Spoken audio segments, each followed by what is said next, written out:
Same, no? Okay. Yeah. My things about no, Dilomio Pio Upamabi Nangai Chinigo, don't that be me, not the capono, Kukurai Shirama Bono, Nangai Shirama. Attention biro located Gisari Bono, Eddie Johnny Major Bono, Major as Rajanara, the Aku Bono, Swinway, the Bomio Pioraga, the Switzerland Mashide, the Amutamia to a Bono, Amutami, the Sanazins, Siamari Bono, journalist, the magazine, the news channel, the Kua. The request loaded no now general Bamapi Kesaule and Lot the Borne Bono, the mat Ethan Samoy, a mine a tweetum, a child Biobia people. The made her Patma Bono,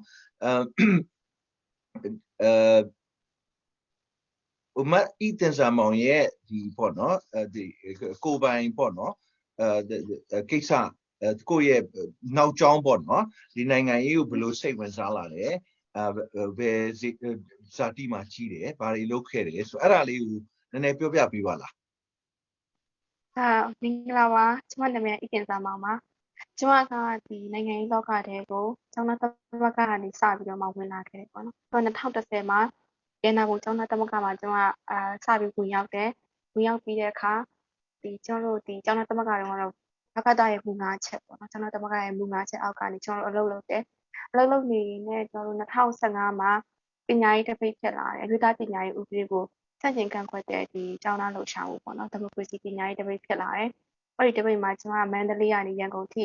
လက်လျှောက်ကြည့်တဲ့ဆန္ဒပြခဲ့တယ်။ဆန္ဒပြခဲ့ပြီးတော့ကျွန်တော်တို့တပ်ပဒံရောက်မှာကျွန်တော်တို့တပိတ်ဖြိုခွဲခံရတယ်။အဲ့ဒီမှာကျွန်တော်တို့143 145 33နဲ့905ခပေါ့နော်ဒီပုံမှတ်တွေနဲ့ပုံမှတ်5ခုလောက်ပေါ့နော်ဒီပုံမှတ်တွေနဲ့ကျွန်တော်တရားစွဲခံရတယ်။အဲ့ဒါပြီးတော့မှကျွန်တော်တို့တာရီထောင်မှာကျွန်တော်တနည်းနဲ့တလားထိန်းသိမ်းခံရတယ်။အဲ့ပြီးကျွန်တော်ပြန်ထွက်လာတဲ့နောက်ပိုင်းမှာတော့ဒီကကျောင်းသားနိုင်ငံရေးထဲမှာဆက်မပါတော့ဘဲနဲ့ကျွန်တော်ပါတီနိုင်ငံရေးဘက်ကိုပြောင်းလာတယ်။ပြောင်းလာပြီးတော့လူပေါင်းတဲ့ဒီမိုကရက်တစ်ပါတီနဲ့ကျွန်တော်ဝင်ခဲ့တယ်။ဒီ2020ပေါ့နော်ပြီးခဲ့တဲ့2020ရွေးကောက်ပွဲမှာကျွန်မကတပည့်နဲ့မြို့နယ်ပြည်တော်လွှတ်တော်နေရာမှာဝင်ရောက်ရှင်ပြိုင်ခဲ့တယ်။ဒါပေမဲ့လည်းကျွန်မတစ်ဖက်ပါတီကိုကျွန်မအနိုင်မရခဲ့ဘူးကျွန်မရှုံးခဲ့တယ်။ဒါပေမဲ့လည်းကျွန်မအရှုံးကိုတင်းနဲ့လက်ခံတယ်။အဲ့ဒီကနေပြီးတော့ကျွန်မဆက်ပြီးတော့မှเนาะကျွန်မဒီအလုပ်ကိုပဲပြန်လုပ်လာရင်လည်းအခုကျွန်တော်အာနာသိန်းသွားတဲ့အခါမှာဒါလူတိုင်းနဲ့သက်ဆိုင်တဲ့ကိစ္စဆိုတော့ကျွန်မကလည်းဒါကျွန်မတောင်းတနေရာတွေပါဝင်အားပေးခဲ့တယ်ပေါ့ဒီပါ Yeah ဟိုဘယ်ဇာတိလဲဟိုပေါ့နော်တိုင်းသားဆိုလို့ရှိရင်လည်းဒီတခြားဘာသာစကားတွေဟိုပေါ့ပြောတတ်တာရှိရင်လည်းပြောဟိုပေါ့နော်အားလုံးသိအောင်ပြောပြပေးပါကျွန်မကကချင်ပြည်နယ်ပါပြီပါဟုတ်ကဲ့ Yeah အဲ့တော့ကချင်ဆိုတော့ Jane Foster စကားပြောပေါ့နော်မီဂျီနာတို့ဘူတာတို့ပေါ့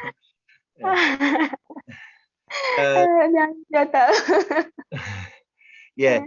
now ဒီကောဒီပေါ့ဒီ2010မှာလက်ပတောင်းဟိုပေါ့not လက်ပတောင်းတောင်ကတော့ကျင်းနီကိစ္စပေါ့ဒါလက်ပဒန်းမှာပေါ့နော်ကျွန်တော်တို့မှတ်မိတယ်အဲ့တော့ဒီမှာမဘာသာမှာဆိုတော့ဒီလို့တော့ဒီကိုမိုးထက်နေတော့ ਨੇ ရဲဘော်ဒီပေါ့နော်ကိုမိုးဟုတ်တယ်နော်သူလည်းအခုတော့ဟိုပေါ့နော်ဟိုလုံခြုံနေလို့ကျွန်တော်ထင်ပါတယ်ဒီအခုကိုဒီပေါ့နော်လက်ရှိအခြေအနေကိုပြောလိုက်အောင်ပေါ့နော်ဒီနိုင်ငံကိုယ့်ရဲ့ personal ပေါ့ background ကိုပြောပြပြီးပြီဆိုတော့ဒီနိုင်ငံရေးလောက်တာလဲဟလာအနည်းဆုံးတော့10နှစ်ကျော်သွားပြီပေါ့နော်နိုင်ငံရေးလောက်တယ်ဆိုတာဒီပါတီနိုင်ငံရေးမဟုတ်ပေါ့နော် activist ပေါ့နော်ကျောင်းသားတမန်ကနေစလုပ်တယ်ပြီးတဲ့အခါကျတော့ဒီလူပေါင်းတင်မှာဒီပါတီကိုဝင်ပြီးတော့လုပ်တယ်အခုဒီလက်ရှိအခြေအနေမှာဒီ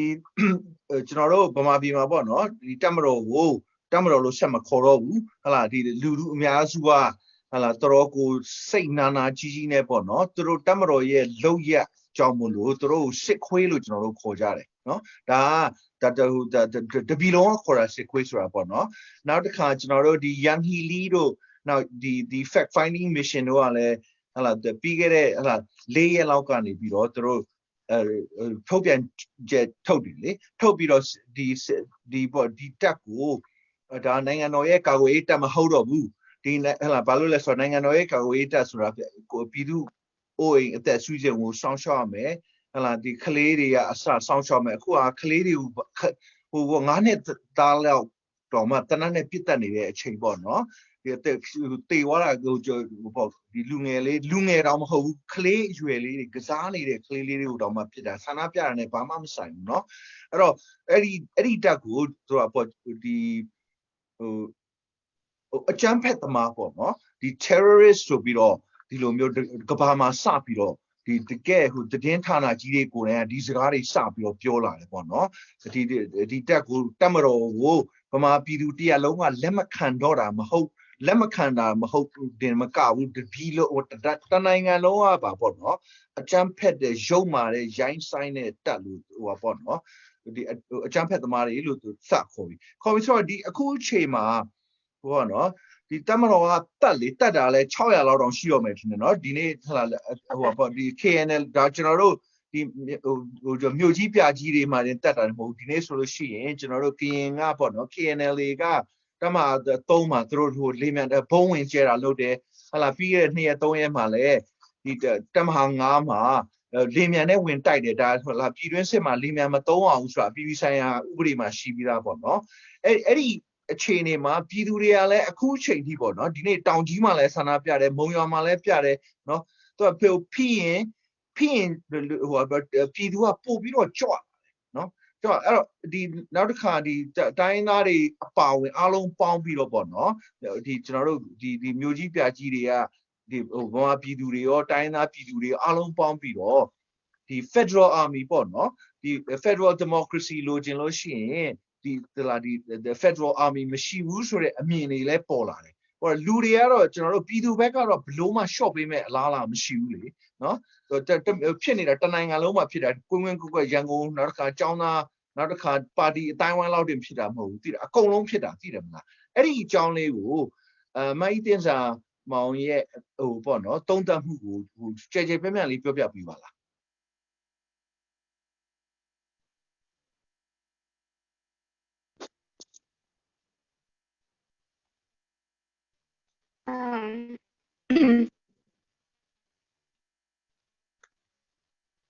မတ်လတရက်နေ့ကနေစပြီးတော့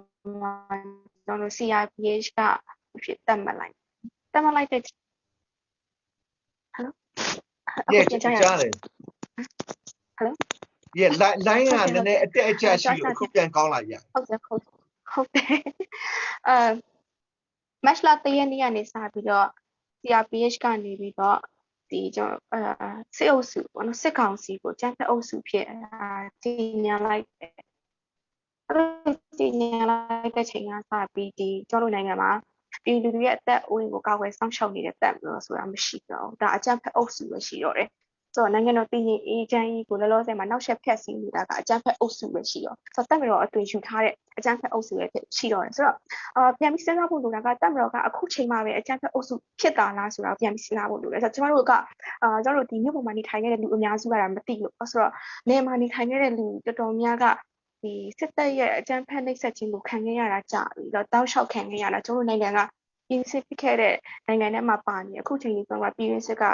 တောက်လောင်နေတဲ့ကာလဖြစ်တယ်ဆိုတဲ့အခါကျတော့ဒီတပ်မတော်ရဲ့ဒီအကြမ်းဖက်အုပ်စုရဲ့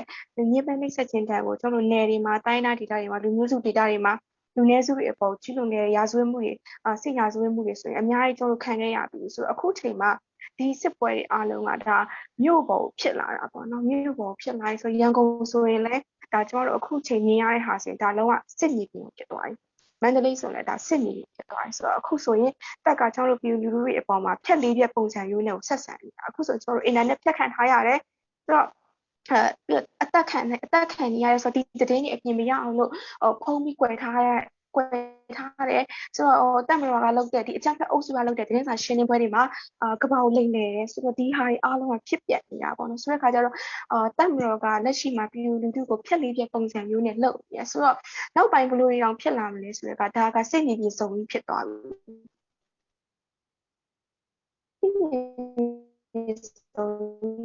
ဖြစ်သွားတဲ့ခါကျတော့အိမ်ထဲမှာပဲနေနေလမ်းမပေါ်မှာပဲနေနေဒါဆိုနောက်ပိုင်းဆိုရင်အမျိုးသမီးတွေအမိရဲ့အိမ်ပေါ်မှာမရင်းခံရမယ့်ပုံစံမျိုး ဖြစ်လာတယ်ဆိုတော့ဒါက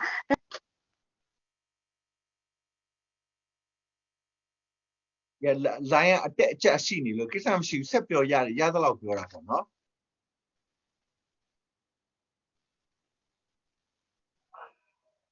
ရတယ် Okay ဟုတ်ကဲ့ဆက်ပြော line ကအတက်အကျရှိလို့ကျွန်တော်တို့နည်းနည်းတော့ဟိုပါပေါ့နော်အခက်ခဲရှိတာပေါ့ဒါပေမဲ့ဒါကျွန်တော်တို့ဒါအောင်မြင်အောင်လုပ်ရမယ်ဆိုအခုပြောနေတဲ့ကာလမှာတော့ဒါ internet က line မကောင်း line မကောင်းဆိုတဲ့အခါကျတော့ဒီဘက်မှာဖြစ်ပျက်နေတဲ့ကိစ္စတွေကိုကဘာကိုသိအောင်ပြောဖို့ဆိုတာအရင်ခက်ခဲတယ်အခုဆိုရင်ဒါကျွန်တော်တို့စီကို CNN သတင်းထောက်လာတယ်လို့ကျွန်တော်သိတယ်ဒါပေမဲ့ကျွန်တော်တို့သတင်းတွေကဘာကိုရောက်ပါမလားဆိုတဲ့ဟာစိုးရိမ်မှုကလည်းရှိနေသေးတယ်အဲ့လိုဆိုတစ်ဖက်မှာဒီအကြမ်းဖက်အုပ်စုရဲ့ဝါရဖြန့်ချီမှုအရန်ကောင်းနေတယ်အရန်ကောင်းနေတဲ့အခါကျတော့ဒီကျွန်တော်တို့ဘက်ကစိုးရိမ်မှုရှိတာပေါ့နော်ဒီလူဘက်ကဒီသတင်းအမှန်ကိုကဘာကိုသိခိုင်းစေခြင်းနဲ့စိုးရိမ်ကြောင်းကြမှုတွေလည်းရှိတယ်နောက်တစ်ခုစိုးရိမ်ကြောင်းကြမှုရှိတာကလက်ရှိအချိန်တွေမှာဒါဂျားနေဆိုတာမရှိတော့ဒါကျွန်တော်ကရှင်းသွားပြီအဲ့တော့အကြမ်းဖက်အုပ်စုနဲ့ပြည်လူထုတွေရဲ့ကြားထဲကဖြစ်တဲ့တိုက်ပွဲဖြစ်သွားတာဓမ္မနဲ့အဓမ္မဘက်ကဖြစ်တဲ့တိုက်ပွဲဖြစ်သွားတယ်ဆိုတော့ဒီနေရာမှာဂျားနေဆိုတာမရှိတော့ကျွန်တော်တို့စိုးရိမ်တာကနိုင်ငံတကာအတိုင်းဝိုင်းအထူးသဖြင့်ပြောရမယ်ဆိုရင်ရုရှားတရုတ်နဲ့အာဆီယံအတိုင်းဝိုင်းကိုကျွန်တော်အရန်စိုးရိမ်တယ်ဆိုတော့ကျွန်မဆိုရင်ဒီတော်လိုင်းနေ့ကပေါ့နော်တော်လိုင်းနေ့ကဆိုရင်ကျွန်မဒီတရုတ်နေတော်တော်များများကိုဒီတော်လိုင်းနေ့အခမ်းအနားမတက်ရောက်ဘူးဒီတက်မတော်နေ့အခမ်းအနားမတက်ရောက်ဘူးကျွန်မစာပို့ထားတာမျိုးရှိတယ်ပြည်လူဘက်ကမျောလင့်တာကလည်းဒီအချိန်တွေမှာအဖိနှိပ်ခံရတဲ့ဒီလူဘက်ကရက်တီကိုဓမ္မဘက်ကရက်တီကိုဆိုရင်မျောလင့်ထားတာအများကြီးရှိတယ်ဒါပေမဲ့ဒီအချိန်မှာနိုင်ငံတကာအတိုင်းဝိုင်းနေတဲ့အာဆီယံအနေနဲ့တစ်ဖက်ကနေရက်တီရဲ့အပြုအမူတွေရှိတဲ့နိုင်ငံတချို့လည်းကျွန်တော်တို့မြင်တွေ့နေရတယ်ပေါ့နော်ဆိုတော့ဒီအပေါ်မှာကတော့ကျွန်တော်မြန်မာနိုင်ငံကပြည်သူတွေနဲ့ဝမ်းနေတယ်ပေါ့နော်ဝမ်းနေတယ်ဒီထက်ပိုကျွန်တော်တို့ကိုဒီလူသားချင်းစာနာထောက်ထားမှုဆိုင်ရာအပြုအမူတွေကျွန်တော်တို့ပုံပြခိုင်းစေချင်တာပေါ့နော်ဆိုတော့ဒီနေရာကအရန်ရှင်းသွားပြီလေဂျားနေဆိုတာမရှိတော့လက်ရှိအနေထားကဆိုတော့လူလူဘက်ကရမလားအကြမ်းဖက်အုပ်စုဘက်ကရမလားဒီနှစ်ခုပဲရွေးချယ်စရာအရင်ရှင်းသွားတယ်ဆိုတော့ဘလုံးဆရာတော့ဒါပဲရှင်းဟုတ် ဒီလူထုရဲ့ပေါ့နော်တော်လှန်ရေးရေချိန်ပေါ့နော်တော်လှန်ရေးရေချိန်ကိုဟိုဒီလူထုနဲ့အရန်ထိတွေ့မှုရှိခဲ့တဲ့နော်ဒီနိုင်ငံရေးလှုပ်ရှားမှုလုပ်တဲ့ပုံကူတူးအနေနဲ့ဘယ်လိုသုံးသပ်လို့ရလဲဒါဟိုတတ်တာကလည်းဟိုပေါ့နော်ဒီကျွန်တော်တို့ကြက်ကလေးငှက်ကလေးကိုတောင်မှကျွန်တော်တို့တလောက်ရဲဆက်မတတ်ဘူးသိတယ်မလားဟိုစားဖို့တောက်ဖို့မရှိလို့တတ်စားတယ်ဆိုတာတမျိုးလေအခုကတော့ဒီဟိုပေါ့နော်တတ်ပြီးတဲ့အခါကျမသေးမရှင်ဖြစ်တဲ့လူကိုဟုတ်လားဒီယောက်ျားလေးပဲဖြစ်ဖြစ်မိန်းမပဲဖြစ်ဖြစ်ဟုတ်လားဒီရွတ်တိုက်ဆွဲတယ်နောက်မန္တလေးမှာဆိုလို့ရှိရင်ဟိုတော်တော်ကဟုတ်လားဒီပေါ့နော်ဒီလက်လုံးလက်စားပေါ့နော်လမ်းမေးမှာအစားအသောက်ရောင်းတဲ့လူကိုဟုတ်လားဘာအကြောင်းနဲ့ပဲဖြစ်ဖြစ်အရှင်လမီရှို့လိုက်တာတို့ပေါ့လုပ်တယ်ပေါ့နော်တကယ်ကိုအချမ်းဖက်ရုံမာတဲ့လုပ်ငန်းတွေပေါ့နော်ဒီကျွန်တော်တို့ဒီတာလီဘန်တို့နောက်ဒီ ISIS တို့ဟိုနောက်တစ်ခါ Al Qaeda တို့လုပ်တဲ့ပုံစံမျိုးပေါ့နော်သူတို့ခေါင်းဖြတ်ပြီးမတက်တာပဲပို့တော်ဆုံးမဲ့ခေါင်းဖြတ်တက်တာမှဟလာစက္ကန့်ပိုင်းတွင်မှာလူကတေသွားမယ်သူတို့ကမတေမရှင်လူကိုတကယ်ကိုဟိုလမ်းပေါ်မှာဟိုမိရှို့တာလေအဲ့လိုအနေထားဆိုတော့လူထုရဲ့တော်လှန်ရေးပေါ့နိုင်ငံရေးလို့ကျွန်တော်မပြောတော့ဘာလို့ကျွန်တော်တို့ကတော်လှန်ရေးကာလာတွေကိုရောက်နေပြီเนาะအဲ့တော့လူထုရဲ့တော်လှန်ရေးစိတ်ထားတော်လှန်ရေးအမြင်တော်လှန်ရေးရေချိန်ကဘယ်လောက်ရှိတယ်လို့သုံးသပ်လို့ရလဲနံပါတ်1အချက်အနေနဲ့ပြောလိုတာကအခုလက်ရှိဖြစ်နေတဲ့တက်ပေါ့အကြမ်းဖက်အုပ်စုကဒုတိယကမ္ဘာစစ်ထဲကနေအခုထိကြန့်ရှိနေတဲ့ဖက်စစ်တပ်ပဲဒါအခုထိဒါမပြောင်းလဲရဘူးဆိုတော့တခြားနိုင်ငံတွေမှာတပ်ပိုင်းဆိုင်ရာပြောင်းလဲဖြစ်သွားပြီဆိုတော့တပ်ကနိုင်ငံရေးထဲမှာဝင်မရှုပ်တဲ့ကိစ္စတွေရှိသွားပြီဆိုတော့တပ်ရဲ့အလုပ်ကဒီလူလူရဲ့အသက်အိုးအိမ်ကိုကာဝယ်စောင့်ရှောက်ရမယ်ဆိုတာကဒါတပ်သားတွေအားလုံးကသိထားပြီဒါပေမဲ့မြန်မာနိုင်ငံမှာရှိတဲ့စစ်တပ်ကပါလဲဆိုတော့သူကဟိုအချိန်ကတည်းကနေအချိန်ဒီလုံးဝပြုတ်တင်ပြောင်းလဲမှုမလုပ်ခဲ့ရတဲ့ဖက်စစ်တပ်စစ်ပဲဆိုဂျပန်ဖက်စစ်ဂျပန်နေစီမှာပညာသွားတင်တယ်ပညာသွားတင်နိုင်ငံနဲ့ပြန်ရောက်လာပြီအခုထက်ထိဖက်စစ်ရဲ့အချင်းချန်ဖက်စစ်ရဲ့စိတ်ဓာတ်လုပ်ရအကုန်လုံးရှိနေရတဲ့တပ်ပဲဒါကမ္ဘာပေါ်မှာအခုထိကြံခဲ့တဲ့ဖက်စစ်တပ်ပဲဆိုတော့ဖက်စစ်ရဲ့သဘောတဘာဝကတော့ရှင်းပါတယ်ဒါသူတို့ကတော့ဘာမှလူသားချင်းစာနာထောက်ထားမှုတွေဒီမိုကရေစီဘာတွေတွေးနေမှာမဟုတ်ဆိုတော့ရန်သူပဲ စိတ်ထဲမှာအမိတ်နဲ့ရန်သူပဲရှိတယ်ဆိုတော့လောလောဆယ်ရန်ကုန်မှာဖြစ်ပျက်နေတဲ့အဖြစ်အပျက်တွေကိုပြန်ကြည့်ရင်ဆိုတော့စစ်သားအများစုကအမိတ်အရာလုပ်တယ်ဆိုတာထက်လုပ်ချင်လို့လုပ်နေတာစိတ်ထဲမှာဆိုတော့ငါတို့ကတော့အမိတ်အရာအထက်အမိတ်အရာတက်လိုက်ရတယ်ကိုနောင်နာရတယ်ပြည်သူတွေအပေါ်မှာငါတို့မားမိလေချင်းဆိုရယ်စိတ်လုံးဝမဖြစ်ဘူးမဖြစ်ပဲနဲ့ဒီလူတက်ရတာကိုပျော်ပြီးနှစ်ချိုက်လို့လုပ်နေတာဆိုတော့အဲ့ဒါကြောင့်မို့လို့ပဲဆန္ဒပြတဲ့ထဲမှာပါတဲ့သူလည်းတက်တယ်မပါတဲ့သူလည်းတက်တယ်ဆိုတော့အိမ်မော်ထိတက်ပြီးတက်တယ်မန္တလေးမှာဖြစ်သွားတယ်မခင်ဘူးချက်9နှစ်သမီးရွယ်ပဲရှိသေးတယ်ဆိုတော့အိမ်ထဲထိဝင်တက်နဲ့လည်းပြစ်တက်ခဲ့တယ်အဖေကအလောင်းကိုတညလုံးဝှေ့ပြီးပုံနေရတယ်အလောင်းကိုစစ်တပ်ကပြန်လာလို့တယ်ဒါရီအားလုံးက first တည်းအပြူသူတို့အုံနောက်ထပ်တနဘာမှမရှိဘူးဆိုတော့ဒီတက်ဒီ first တက်စစ်ပဲ မအီတင်စာမောင်ပြောသွားတယ်လေအခုဟာကဒီပေါ့နော်ဒီဖက်စစ်အသွင်ကဒီမြို့ကြီးပြကြီးတွေမှာအခုမှပေါ့နော်တကယ်ဘလူးမျက်နှာဖုံးကျွတ်ပြီးတော့ပေါ့နော်အဆွဲတွေပေါ်လာတဲ့သဘောပေါ့နော်ဒါပေမဲ့တိုင်းရင်းသားပြည်သူလူထုအများစုကတော့ဒီတက်ပြီးဖြတ်လေးဖြတ်လုပ်ပြီးတော့ဟာလာဖက်စစ်လို့လုပ်နေတာနှစ်ပေါင်းရာစုနှစ်နဲ့ပေါ့နော်ဆယ်စုနှစ်ရှိပြီပေါ့နော်ရှိပြီဆိုတော့တိတဲ့အတိုင်းပဲဟာလာဒီ internet ပေါ်မှာလည်းတက်ပြောတယ်နောက်လမ်းနဲ့ပေါ့နော်ရန်ကုန်တချို့ရက်ွက်တွေမှာလည်းဟာလာနေပဲကို like order နင်တို့ဟာလာနင်တို့မယားတွေကိုမရင်းကျင့်မယ်တို့ဟာလာမယားမရှိရင်သမီးကိုနင်တို့ရှေ့မှာနေမရင်းကျင့်မယ်ဒီလိုမျိုးပေါ့နော်ပြောဆိုဒီတိုင်းရင်းသားပြည်သူတွေနေတဲ့ဒေသတွေမှာကြတော့တိုင်းရင်းသားအမျိုးသမီးတွေဒီဒဏ်ကိုခံရတာ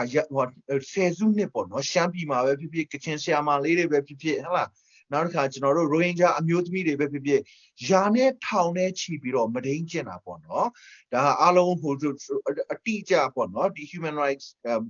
ဒီသူတေသနာလုပ်တဲ့လူတွေကဒီတော့အတိအကျစွမ်းလို့ပါလို့ဆိုရင်ပေါ့နော်သူတို့ထုတ်ထားပြီးသားเนาะကချင်ကလည်းထုတ်တယ်ကရင်ပြည်သူပေါ့နော်ဒီလူခွေအဖွဲ့အစည်းတွေကလည်း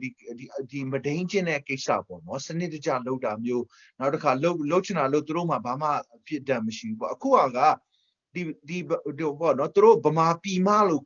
ခေါ်နေတဲ့ပေါ့နော်ဒီဗုဒ္ဓဘာသာဗမာပြည်သူတွေထဲမှာတောင်မှသူတို့ကပြောင်းကျင်းကျင်းတယ်လीတချို့ဆိုရင် Facebook ပေါ်မှာတက်ရေးတဲ့ generation Z ရဲ့အသားကိုစားခြင်းတယ်တို့ဘာလို့ပေါ့နော်အဲ့ဒီအကြောင်းလေးကိုဒီပေါ့နော်ဒီ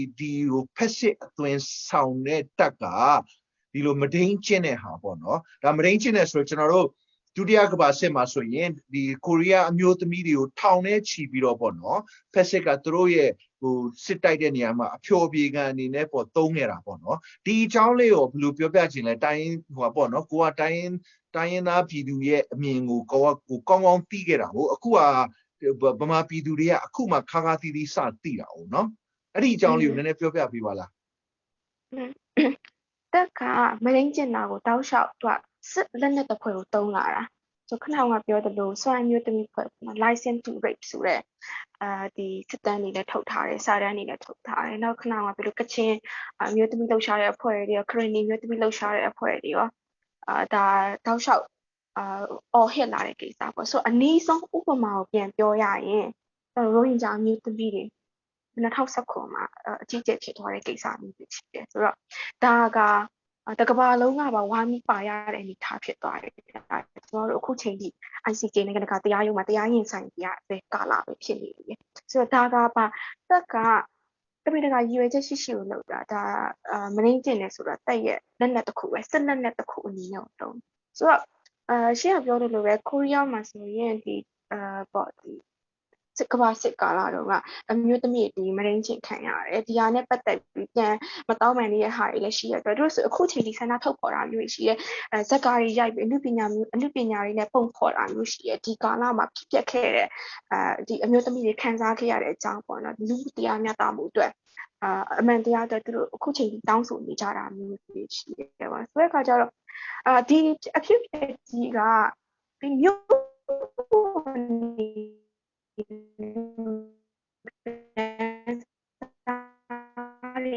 ကြတော့ဒီဘဝနဲ့တိတ်မနီး သူတို့ကြတော့မှကျွန်တော်တို့ဒီကြောပြန်ပြည်တွင်းစစ်တွေပြန်ဖြစ်လာကြရကတိမြန်မာကျွန်တော်တို့ကြောပြန်ပြည်တွင်းစစ်တွေဖြစ်တယ်ဖြစ်တော့အဲ့ဖြစ်လာကြရဟိုတောက်လျှောက်ပြောလာတယ်ပြောလာတာဒီနိုင်ငံမှာပြည်တွင်းစစ်ကဖြစ်နေကြမှာဆိုတော့ဒါပေမဲ့တချို့တွေကြတော့ဒီမြို့ပေါ်နေလူတိုင်းကတော်တော်များကစစ်ဖြစ်နေရလို့သူတို့မထင်မှာတပုံနဲ့စစ်တပ်နဲ့ပါတာအစိုးရစစ်တပ်ဟိုကတောင်းချမ်းလူတပုံတောင်းချမ်းလူတပုံနဲ့စစ်ဒီဘက်ကစစ်တပ်နေပေါ့နော်စစ်တပ်ကတိုင်းပြည်ရဲ့တည်ငြိမ်အေဂျင့်ရေးကိုထိန်းသိမ်းနေတာပါကျန်တဲ့တပုံကတော့တိုင်းပြည်ရဲ့တည်ငြိမ်အေဂျင့်မှုကိုထိပါနှောက်ယှက်နေတာပါဆိုတဲ့အသွင်နဲ့ဒါအမြဲတမ်းထိမြင်နေတဲ့ကိစ္စပေါ့ဆိုတော့ထိမြင်စရာလေးရှိတယ်ဘာလို့လဲဆိုတော့ကျွန်တော်နိုင်ငံကဒီဘက်ပေါင်းဆိုတာချုပ်နေလာတာဆို60နှစ်လောက်ကြာကျွန်တော်တို့ဒီပြန်သ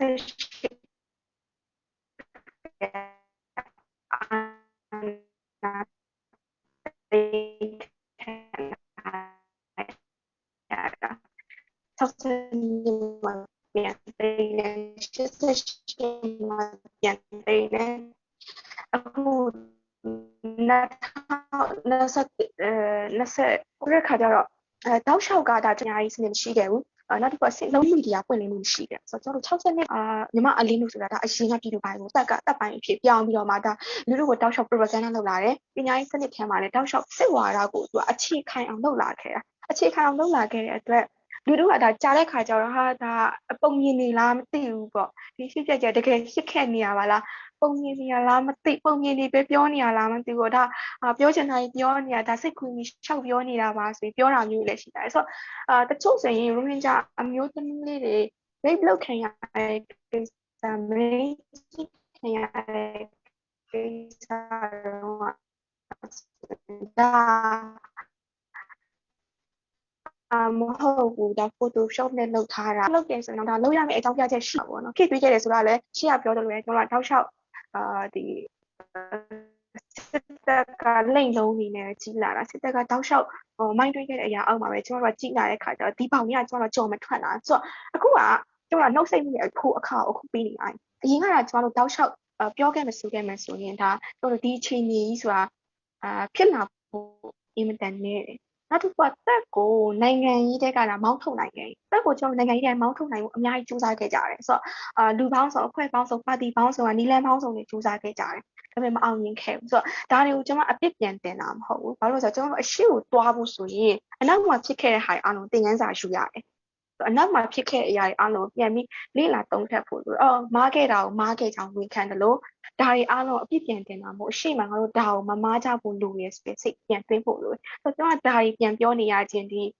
ီဖြစ်ခဲ့တဲ့အရာတွေအားလုံးအပြစ်ပြန်တင်တာမဟုတ်ကျွန်တော်ဒါပြန်ပြီးသုံးသပ်တာတဲ့အခါကျတော့တက်ကိုကျွန်တော်နိုင်ငံရေးတွေကနေကျွန်တော်မောင်းမထုတ်နိုင်ခဲ့ဘူးမောင်းထုတ်နိုင်ခဲ့ဘူးကျွန်တော်တချို့လစ်လူရှုခဲ့မိတဲ့အရာတွေအားလုံးရှိရင်လည်းရှိခဲ့ပဲတော့မသိလိုက်မသိပါလားလစ်လူရှုခဲ့တာမျိုးလည်းရှိမယ်ဆိုတော့တိတိနဲ့လစ်လူရှုနေတာမျိုးလည်းရှိဆိုတော့အခုကနှုတ်ဆက်မှုရဲ့အဖိုးအခါကိုပြန်ပေးနေရတယ်မတရားမှုကကိုယ့်ရှိရောက်လာကိုနှစ်ဖူးကိုတန်းနဲ့တဲ့လာဒီချိန်မှာကျွန်တော်လက်ခံလိုက်ရတယ်ဟုတ်တယ်တန်ဖို့ဒါအကျန်းဖက်အဖွဲ့အစည်းတောက်လျှောက်အကျန်းဖက်အဖွဲ့အစည်းပြစ်ခံမဲ့အခုအားလုံးလက်ခံလိုက်ရတယ်Yeah အခုကအရင်တော့အချမ်းဖက်အဖွဲ့အစည်းက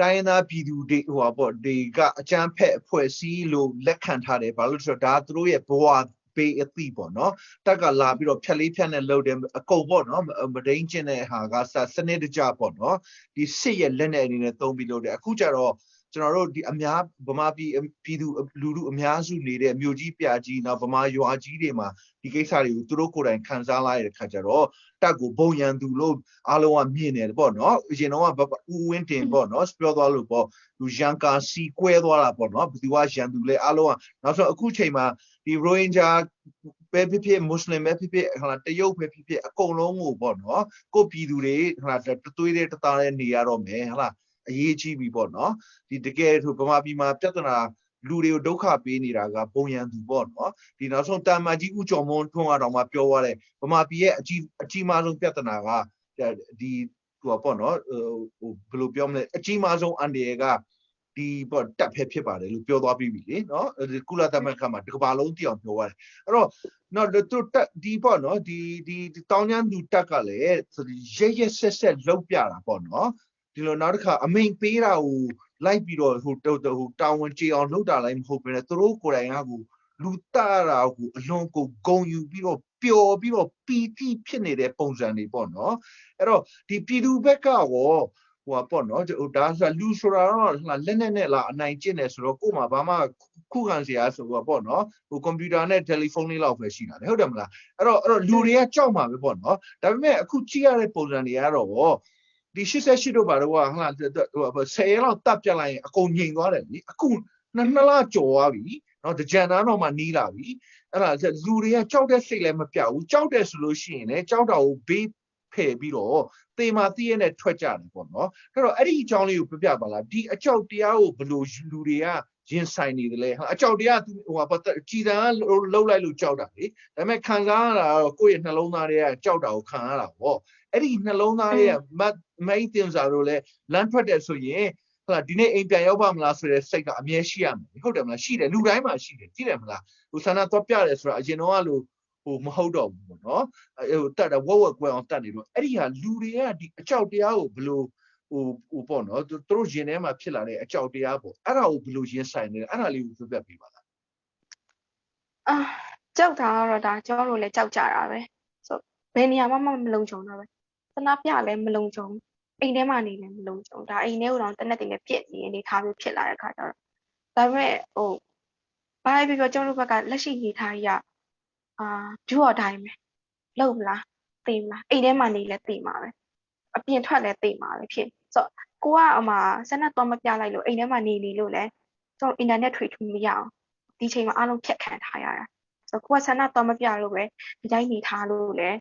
ကိုမပြစ်သွားလို့လည်းမပြောနိုင်ဘူးဒီချိန်ဒီမှာအားလုံးကစစ်သားတွေကပျော်ကြီးနဲ့ကိုတက်နေတယ်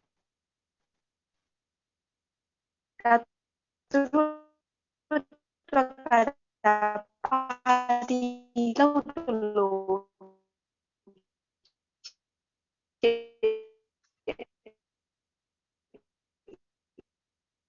ဒါလူတက်တယ်ဆိုတာတက်လုံးနဲ့ထူပြီးတော့မှဟိုစိတ်နောင်တာတော့မှရှင်းတယ်ဒီတိုင်းနေလဲအချိန်ကြီးထူလာမှာပထမတော့ဆိုကျွန်မတွေးပြီးတယ်နှစ်ပတ်တောင်ခံနိုင်ပါမလားပေါ့ဘာလို့လဲဆိုတော့မှရှေ့မှာလဲတာရကရရှိခဲ့ပြီအာနာရှင်ဆိုတာဘယ်တော့မှတလနလနဲ့ဆင်းသွားတာမဟုတ်အာနာရှင်တစ်ခါလာအနေနဲ့ဆယ်စုနှစ်လောက်ကြာကြာတဲ့ခါကျတော့မှကျွန်တော်တို့တောင့်ခံနိုင်မှာမလားလို့ကျွန်တော်စဉ်းစားရတယ်ဒါပေမဲ့အခုကျွန်တော်2လဖြည့်သွားကျွန်တော်တောင့်ခံနိုင်ပြီဆိုတော့ရန်ကုန်မှာလည်းလူလူလှုပ်ရှားမှုတွေပုံမဖော်နိုင်ဘူးဆိုပေမဲ့လည်းဒီလောက်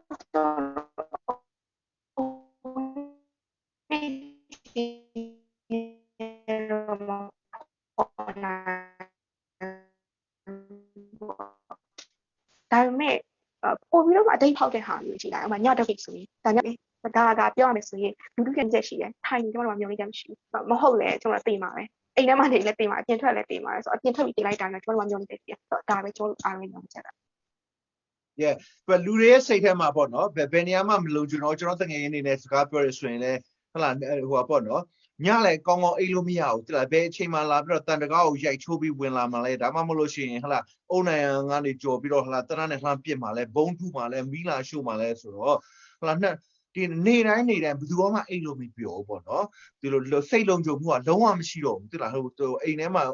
အုတ်တိုက်ကြီးနဲ့နေလဲမလုံခြုံဘူးတဲလေးနဲ့နေလဲမလုံခြုံဘူးရွာမှာနေလဲမလုံခြုံဘူးပေါ့နော်အဲ့တော့အခုဟိုပါပေါ့နော်ပြောပေးတဲ့ဟိုဒီကိုတိုင်ရဲ့ကိုတိုင်ကဒီကြောက်စိတ်ကိုကြတော့ဒီဆန္ဒပြတဲ့အခါမှာဟာကိုကနောက်ဟိုလူတွေအများကြီးနောက်ကနေနေတာမဟုတ်အရှိမထွက်ပြီးတော့ပေါ့နော်ဟိုစကားပြောတယ်လူတွေကိုပြောတဲ့အခါမှာလည်းဒီလိုမျိုးဟိုတကယ်ကိုရဲတောက်ပြောတာပေါ့နော်ဟိုဒီအချိန်မှာဟာတိုင်းပြည်ကိုချစ်လို့ရှိရင်ဒီစစ်သားဆိုတဲ့ဟာဒီစစ်ဗိုလ်ချုပ်တွေမိုက်ရိုင်းရုံမာတဲ့ဟာရာစုဘက်ကောင်စီကိုစစ်ဗိုလ်ချုပ်တွေရဲ့လက်ကိုပြောင်းကိုလှည့်လိုက်ပါလို့ဒီလိုဟိုရဲတောက်စကားတွေပြောတယ်ပေါ့နော်ပြောတော့ဒီဟာကိုဒီအကြောက်တရားကိုကိုတိုင်ကကိုဘယ်လိုဟိုပေါ့နော်ဒါကြောက်တယ်ဆိုတာဟိုတည့်ရထဲနဲ့မဟုတ်လေအများအားစိတ်ကရှိနေအောင်အဲ့ဒါကိုဘယ်လိုပေါ့နော်ဟိုကြော်လွားဖို့လုပ်တယ်လေအဲ့ဒါလေးကိုပြောပြပေးပါကျမလည်းကြောက်တော့တာကိုကြောက်တယ်မလုံခြုံဘူးလေဆိုတော့မှတေချာတော့ဖမ်းမိရင်သူကတက်ပြစ်မှာတော့တေချာတယ်နောက်တစ်ခုကဘယ်လိုပုံစံနဲ့တေးနေမသိဘူးဆိုတော့အခုကပြန်လာတဲ့အလောင်းတွေတော်တော်များပြန်ကြည့်လိုက်လဲတချို့အလောင်းတွေကကိုရင်းအင်္ဂါတွေပါမလာတာရှိတယ်တချို့ဆိုရင်အလောင်းတော်မရအောင် ဒီလိုပုံစံမျိုးရှိတယ်တချို့စိပျောက်သွားတာဖမ်းသွားလားမသိဘူးဘယ်ရောက်သွားမှန်းလည်းမသိဘူးဂျားထဲမှာပျောက်သွားတာကြီးအများကြီးရှိဆိုတဲ့ခါကျဒီလိုနေထားမျိုးကကြောက်တယ်ဘာလို့လဲဆိုတော့လူတိုင်းကကိုယ့်အသက်ကိုချစ်တာပဲလေကျမလည်းကိုယ့်အသက်ကိုချစ်တာပဲမျောလင်းချက်တွေလည်းရှိရအိမ်မက်တွေလည်းအများကြီးရှိတယ်ကိုယ်လှုပ်ချင်တာတွေလည်းအများကြီးရှိဒါပေမဲ့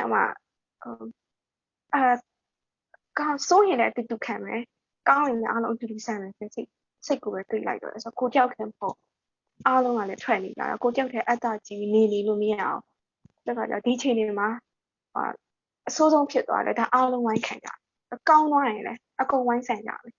မထူးတော့ကျမဒီလိုပဲဒီထိုင်ဆိုကိုယ်တိုင်းကကြောက်ပြရင်လူတွေကိုဘယ်လိုဥဆောင်မလဲဆိုတော့အမကြောက်နဲ့လှုပ်ရတာကြောက်တယ်ဒါပေမဲ့ကြောက်လည်းလှုပ်ရတာပဲဒါပေမဲ့တစ်ခါလေကြောက်တော့မှနည်းနည်းတွေးရတော့ရှိတာပေါ့တပိတ်ထဲရောက်သွားတဲ့ခါကျနည်းနည်းကြောက်စိတ်ကလည်းပြေသွားတယ်ဆိုကိုရဲဘော်ရင်းနဲ့လည်းတွေ့ရလေတွေ့တော့မှတွေးချော်ရနေတိုင်ဆိုတဲ့ခါကျရင်ကြောက်တာထဲမှာပြန်ချမယ်ဆိုတာမျိုးပဲဖြစ်တာပြန်ချမယ်ဟာမြောက်ပြန်လာရောရဲရလာရင်လည်းဆုံးတော့ခုဘက်ကမူလူတော့တစ်လုံးလောက်နဲ့စော်လိုက်ရတယ်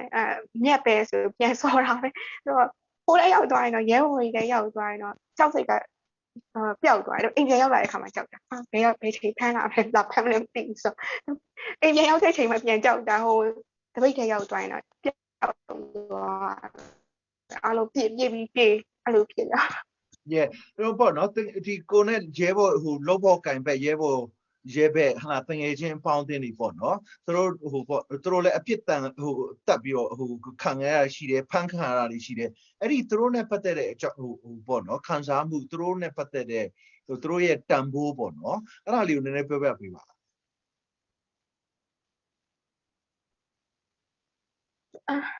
တော့ဒါဒီချိန်မှာလေကိုနဲ့တွေးမတော်သားမဆက်ပဲနဲ့ကိုမောင်နှမရင်းချနေလို့ခံစားနေရတာ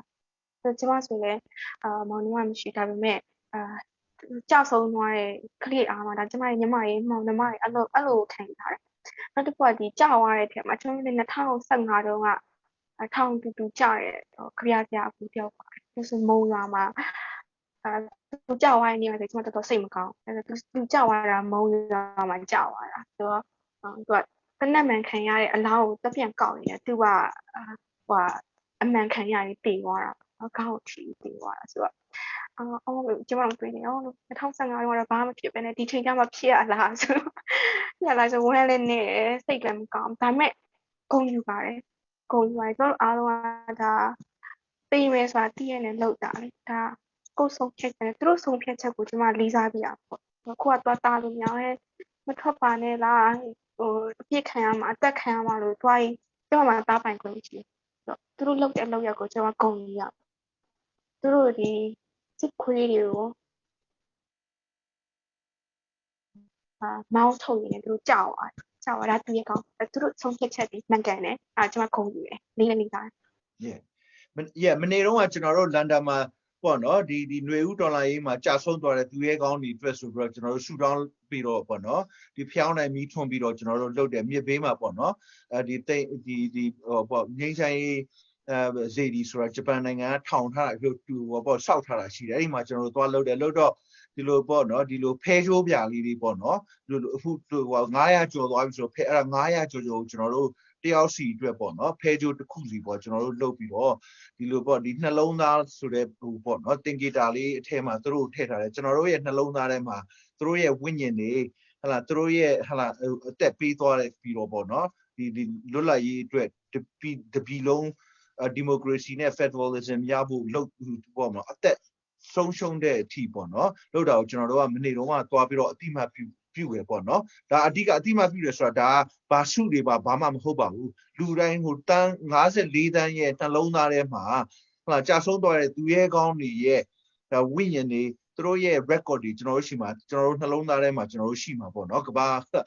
အဆုံးထိရှိမဲ့ကိစ္စပေါ့နော်ဒီကိစ္စကတော့အဲ့တော့နောက်တစ်ခုကပေါ့နော်ဒီအခုကဒီနိုင်ငံရေးလှုပ်ရှားတဲ့လူတွေတင်ဟုတ်လားကျွန်တော်တို့ activist တွေမဟုတ်ဘဲနဲ့နောက်သတင်းစာနယ်ဇင်း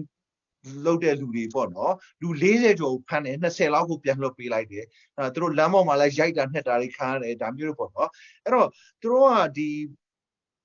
ပေါ့နော်သူတို့ရင်ဆိုင်ရတဲ့အန္တရာယ်တွေရောနိုင်ငံရေးလုပ်တဲ့လူတွေရဲ့ရင်ဆိုင်ရတဲ့အန္တရာယ်မျိုးနဲ့ကွာခြားမှုရှိသလား ဒါမှမဟုတ်လို့ရှိရင်မရှိဟိုပေါ့ရှိတယ်ဆိုလို့ရှိရင်ဘယ်လိုကွာခြားမှုရှိတယ်ဒီဟာလေးကိုပြောပြပေးပါ မှာဖမ်းမိရဲ့အတူနဲ့လည်းဆိုင်မယ်နဲ့တူတယ်ဥပမာအပြင်ဒီပေါ့ဒါနဲ့လက်တွေဖမ်းခံရတယ်သူကပို့ဆိုးတယ်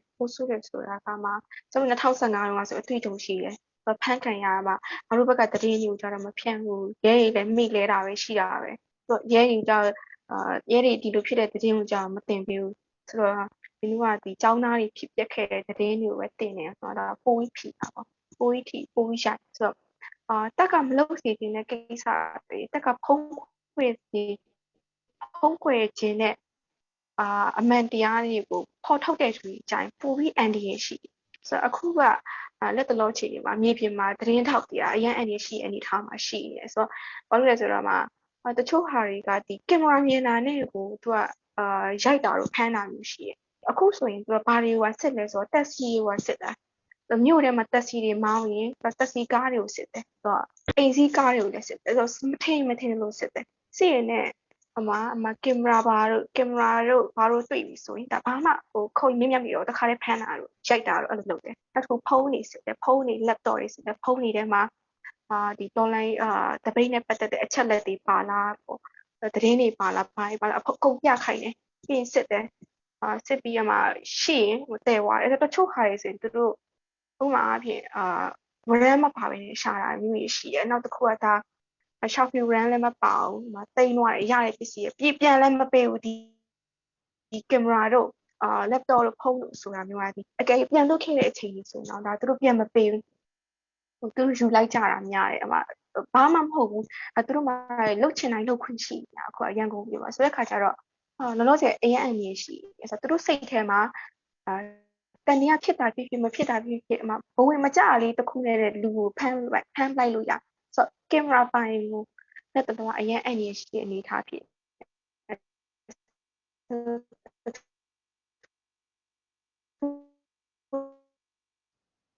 နည်းနည်းလေးအတက်ကြရှိနေဆိုရင်ပုံရှိုးကွယ်ရှိုးနဲ့တည်းဆက်ပြောရတယ်ကိစ္စမရှိဘူးဒါသူတို့ကတမင်ပေါ့နော်ဒီ internet ကိုအဆင်မပြေအောင်သူတို့လုပ်ထားတယ်ဆိုတော့ကျွန်တော်တို့ကဒါဒီဟာကဘာသိအောင်ကျွန်တော်တို့ကထုတ်ပြလိုက်တယ်လေနော်ဒီလိုပဲနော်တော့အင်တာနက်ဖြတ်တာကအာနာသိန်းနဲ့နေရစဖြတ်တာအာနာသိန်းနဲ့ဖြတ်လိုက်တယ်အင်တာနက်ဖြတ်လိုက်တယ်အင်တာနက်တစ်ရက်လောက်အင်တာနက်ဖြတ်လိုက်တယ်ဖြတ်ပြီးသွားတဲ့အချိန်မှာနောက်အင်တာနက်ပြင်ရတယ်နောက်တစ်ခေါက်ကဒီ Facebook တွေကိုပန်းလိုက်တယ် Facebook တွေတုံးလို့ကြည့်လို့မရအောင်ဆိုတော့နောက်တစ်ခုကအခုနောက်ပိုင်းပို့ဆိုးလာတာကဒီ mobile data တွေမရတော့ Wi-Fi မရတယ် Wi-Fi ရတော့ကျွန်တော်တို့အခက်ခဲရှိရတခါတိုင်းဆက်သွယ်ရတာတချို့လုပ်ငန်းတွေဆိုကျွန်တော်တို့မိပြီးချင်းဒီသွားပြီးပြောလို့မရအောင်ဒီ line ပေါ်ကနေ internet ကိုအသုံးပြုပြီးလုပ်ရတဲ့ကိစ္စတွေရှိရရှေ့ခါတော့ဒီစံခင်လောင်းမရဘူးခင်လောင်းမရဘူးနောက်တစ်ခုကဒီအခါကျတော့တော်တော်မျှဝေပြီးတော့ဒီ MRG စစ်တပ်က propaganda လုပ်နေတဲ့အနေအထားလေးတခါလူတစ်ယောက်ကတခါပြောလို့မယုံဘူးဆိုရင်မှ10ကအခါတရားလောက်ပြောရဲစနည်းနည်းပါဝေဝါးရနိုင်ရှိတယ်ဆိုတော့ဒီမီစနစ်ကိုတုံးလို့မှတောက်လျှောက်ပြည်လူထုကိုထည့်နေတာပေါ့နော်အားပြမှာဒီဘကသွေးထိုးလှုပ်ဆောင်မှုတွေရှိနေတယ်ပေါ့ခလေးတွေကိုအပြင်မထွက်နဲ့အပြင်မထွက်ခိုင်းတယ်အပြင်ထွက်တာနဲ့ပြစ်တက်မှာပဲပေါ့ဆိုတော့ပြစ်တက်တာအပြစ်မဟုတ်ဘူးအပြင်ထွက်တာအပြစ်ဖြစ်တယ်ဆိုတဲ့ပုံစံမျိုးကြီးပြန်လောက်တာပေါ့နော်ဆိုတဲ့အခါကျတော့လက်တလို့အာနာသိမ်းထားတာကပြည်သူတွေလက်ထဲကရထားတဲ့မဲရက်လက်ကိုမတရားသဖြင့်အာနာသိမ်းထားရတဲ့ဆိုတော့ဆန္ဒပြတဲ့ protest လုပ်တဲ့လူတွေရဲ့လွတ်လပ်ခွင့်ကိုလေးစားလိုက်နာရမယ်အစားအပြင်ထွက်တာအပြစ်ဖြစ်လို့ပြန်ဖြစ်သွားတာပေါ့နော်ဆိုတဲ့အခါကျတော့သတင်းအမှောင်ချထားမှုကအရန်ဆိုးရယ်နောက်တစ်ခုအခုဆိုရင်ရန်ကုန်မှာတေနှုံးကကျန်တဲ့ဒေသတွေထက်ပိုမြင့်ဒီသတင်းတွေကကျန်တဲ့ဒေသတွေမှာမရောက်တာလည်းရှိရရောက်တာလည်းရှိရပေါ့ဆိုတော့တေနှုံးကအရန်မြင့်နေဆိုတော့မြောက်ကလာမှာဖြစ်တဲ့ကိစ္စတွေဆိုရင်ဒါမီဒီယာမှာတက်တာနေတယ်ဆိုတော့ဒီတောင်တကုံမှာဖြစ်တဲ့ကိစ္စတွေပေါ့နောက်တစ်ခုဒီလိုင်တာယာတို့ရှီပီတာတို့မှာဆိုဒါအကြီးကျယ်ကိုဖြစ်သွားတာစမရှယ်လို့တော့ထုတ်လိုက်တယ်ထုတ်ပြီးဖြစ်တဲ့ကိစ္စတွေဆိုရင်ဒါကျွန်တော်တို့ကဒီကဘာကိုဒါပြောပြရတဲ့အချိန်မှာတော်တော်အခက်ခဲဖြစ်တယ်ပေါ့ဒီလိုနေထားမျိုးအခုချိန်ဆိုရင်ကျွန်တော်ကနည်းနည်းမျောလင်းတာက စီယမန်သတင်းထောက်ရောက်နေတယ်ပေါ့နော်ဒါပေမဲ့တိုက်ဆိုင်တာဒါပေမဲ့ဘယ်လိုဖြစ်လဲဆိုတော့မနေ့ကကျမတို့ Ruby Man နဲ့ Kanama Ocean တို့ဒါမိရှုခံရတဲ့ဟာဖြစ်တယ်နောက်တစ်ခုအဲ့မတိုင်ခင်ရှေ့မှာလိုင်းတာယာမှာတရုတ်စိတ်ယုံနေမိရှုတာမျိုးဖြစ်တယ်ဆိုတော့ဒါတွေကတက်ကလို့တကယ်တမ်းတော့ဒီကိစ္စတွေကဆိုမနေ့ကမီးရှို့တဲ့ကိစ္စဆိုရင်ညနေနာရီလောက်မှာဖြစ်တာညနေနာရီလောက်မှာဖြစ်တဲ့ကိစ္စကဒါကျွန်တော်ညမထွက်ရအမိန့်လုပ်ထားတဲ့ကာလမှာညထွက်တာနဲ့မြင်တဲ့လူပြစ်မယ်ဆိုတဲ့ကာလမှာဒါတက်ကလေဒါကျန်တဲ့ဘယ်မှမလုပ်ဆောင်နိုင်တဲ့ကိစ္စတွေဆိုဒါတွေအားလုံးဒီကဘာကိုအပြင်ပုံစံတစ်မျိုးနဲ့ရောက်သွားမှာအရင်ဆိုရင်ပေါ့နော်ဆိုတဲ့ခါကျတော့အကယ်၍ကျမတို့မှာသတင်းအချက်လက်ရပိုင်ခွင့်သတင်းစီးဆင်းမှုတာဒီထက်ကောင်းလာရင်နောက်တစ်ခုမီဒီယာတွေရဲ့တက်ခွင့်တာဒီထက်ပိုပြီးကောင်းလာခဲ့တယ်ဆိုရင်ကျမတို့ရဲ့တပိတ်ကလည်းအောင်မြင်ဖို့ရလမ်းစာပိုကောင်းတယ်ပေါ့နော်အခွင့်အလမ်းတစ်ခုတိုးတာပေါ့နော်အခုကဒါပေမဲ့တက်လေးပြဖြစ်နေတဲ့ခါကျတော့ဒါတက်လေးပြနီးစနစ်တွေနဲ့နည်းနည်းပြည့်စုံနေပြီဒါကျမတို့အခုဖြစ်နေတော့လောလောဆယ်မီဒီယာတွေကအရင်အန်ရရှိနေပေါ့တခုရှိတာပေါ့နော်ဒါဟိုကျွန်တော်ဖြည့်ဆွက်ပြောချင်တာဗာလဲဆိုတော့ဒီပေါ့ Twitter ပေါ့နော် Twitter မှာကဟာဒီဟိုပေါ့နော်2မိနစ်3မိနစ်1မိနစ်ပေါ့နော်အတိုလေးတွေအဲ့ဒီမြောက်တကုံတောင်တကုံမြောက်ကလာတာကေတဟာသင်္ကန်းကျွန်းအကုန်ပေါ့နော်အဲ့ဒီမှာဟိုပေါ့ဟိုမနေ့ဆိုလို့ရှိရင် Twitter မှာဆိုလို့ရှိရင်ဒီဟာတွေကိုထောင်းနဲ့တောင်းနဲ့ချီပြီးတော့ပေါ့နော်ဟိုပြန်ပြီးတော့ဖြန့်ကြတယ်ပေါ့အထူး Twitter ဆိုတာအများဆုံးဖြစ်နေတာတကယ်စာဟို journalist တွေပေါ့နော်သတင်းစာနယ်သတင်းသမားတွေကအများစုကသုံးတာပေါ့ Facebook ကတော့တာမန်ပေါ့နော်ဒီသတင်းမလုပ်တဲ့လူတွေသုံးတာပေါ့သုံးတယ်ဆိုတော့တခုပေါ့နော်ဟိုတခုကောင်းတာကတော့ဗာလဲဆိုတော့တို့ဒီကာလမှာတို့အမှောင်ချလို့ဘလို့မှမရတော့ CNN မရှိဘူးဆိုရင်တကဘာလုံးကသိမှာပဲ CNN မလာလို့လဲဘာမှကျွန်တော်တို့နိုင်ငံမှာမထီရလာတယ်ဆိုတာကလည်း CNN လာလိုက်လို့ကျွန်တော်တို့ຫນွေဦးဒေါ်လာရေးကြီးဟိုပေါ့နော်ဟိုအသွေးရောင်ပိုတက်လာတာမဟုတ်ဘူးကျွန်တော်တို့ຫນွေဦးဒေါ်လာရေးကြီးရဲတောက်ပြီးတော့ကဘာလုံးမှာနံပါတ်1ဆိုတဲ့ဒေါ်လာရေးအနေထားမျိုးကိုရောက်လာတယ်ပေါ့နော်သူများနိုင်ငံမှာဟာလားဒီဟောင်ကောင်မှာပဲဖြစ်ချားမှာဖြစ်ဟိုပေါ့နော်တလားလောက်နေလို့ရှိရင်သတင်းကမှိန်သွားတယ်ပြီเนาะဒီသတင်းဌာနတွေရဲ့သဘောတဘာဝပေါ့သူတို့ခေါ်တော့ news cycle ခေါ်တာပေါ့เนาะဒီဆိုလှိုင်းလို့ပေါ့ကြောက်ရတယ်အခုကကျွန်တော်တို့နိုင်ငံမှာတော်လိုင်း DA ကတက်လာတာပဲရှိတယ်ကြမသွားဘူး DA တက်နေဒီပဲသတင်းဌာနတွေကကျွန်တော်တို့ဒီကိစ္စကိုလိုက်မှာပဲလေလိုက်မယ်ဆိုတော့ကျွန်တော်တို့ဒီပေါ့เนาะအားလုံးသိဖို့လိုတာကတော့ဒီຫນွေဦးတော်လှန်ရေးကြောင့်မလို့ CNN လာတာကျွန်တော်တို့ဟလာ CNN ကြောင့်မလို့ຫນွေဦးတော်လှန်ရေးဖြစ်လာတာမဟုတ်ဘူးเนาะကျွန်တော်တို့အဲ့တော့ကျွန်တော်တို့ဒီပြည်သူနဲ့ຫນွေဦးတော်လှန်ရေးကအလွန်အင်အားရှိတယ်အင်အားရှိလို့ကဘာက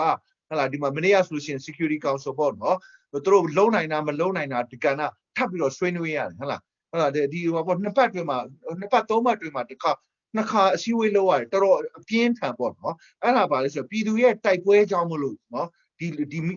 စည်းအဝေးတွေဖြစ်နေတာပေါ့เนาะလို့မဟုတ်ဆိုရင်အကုန်လုံးကဒီပေါ့เนาะဒီ diplomat တွေတို့နောက်တခြားပေါ့เนาะဒီတန်တမန်တွေတို့အစိုးရအတိုင်းဝိုင်းဆိုတော့သူတို့လည်းသူတို့ဝိုင်းတောက်ပြီးတနေရာမှာသွားနားနေရမယ့်အချိန်မှာຫນွေဦးဒေါ်လာရေးကြောင့်သူတို့ဆွေးနွေးနေရတဲ့အနေအထားဆိုဒါပြည်သူရဲ့အင်အားရှိတာကိုပြတာပေါ့เนาะကျွန်တော်ထောက်ပြောချင်တာနောက်တစ်ခုကတော့ဒီလက်ရှိအခြေအနေပေါ့เนาะဒီ2လအတွင်းမှာအခြေအနေကအရန်ဆိုးလာတယ်เนาะဘလို့အသွင်နဲ့ဆိုးလာတယ်ဆိုတာလေးကိုကျွန်တော်တို့ဟလာလုံးပေါ်ခိုင်မဲ့ပြည်သူတွေသိအောင်နည်းနည်းပြောပြပေးပါလားကိုသုံးသပ်ပေးပေါ့เนาะကျမရှင်းမှာပြောပြီးသွားပြီဆိုတော့ဒါကစစ်မြေပြင်ဖြစ်သွားပြီတကယ်ကိုစစ်မြေပြင်ဖြစ်သွားပြီဒါမြို့ပေါ်မှာ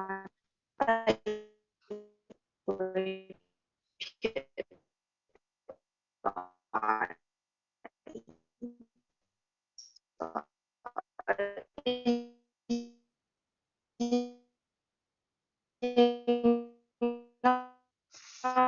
ဒါနေလူမျိုးစုဒေတာတွေဒီတစ်ခုလုံးကအားလုံးရဲ့ရှိမှာ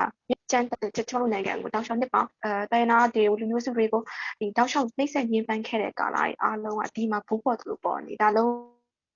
ကညှဉ်းမရတဲ့ကာလဖြစ်နေတဲ့ခါကျတော့ကျွန်တော်မရတဲ့လောက်ဆိုရင်တက်ကတော့တက်ကသူ့ကိုပေးထားတဲ့နိုင်ငံကြီးသူ့ဟာသူပေးတဲ့နိုင်ငံကြီးထွက်ပေါက်ကတော့ရှိတယ်။သူကတနေ့အတွင်းရွေးကောက်ပွဲပြန်လုပ်မယ်ဆိုတော့နိုင်ငံကြီးထွက်ပေါက်သူဟာသူပေးထားတယ်။ပေးထားတဲ့ခါကျတော့ဒီ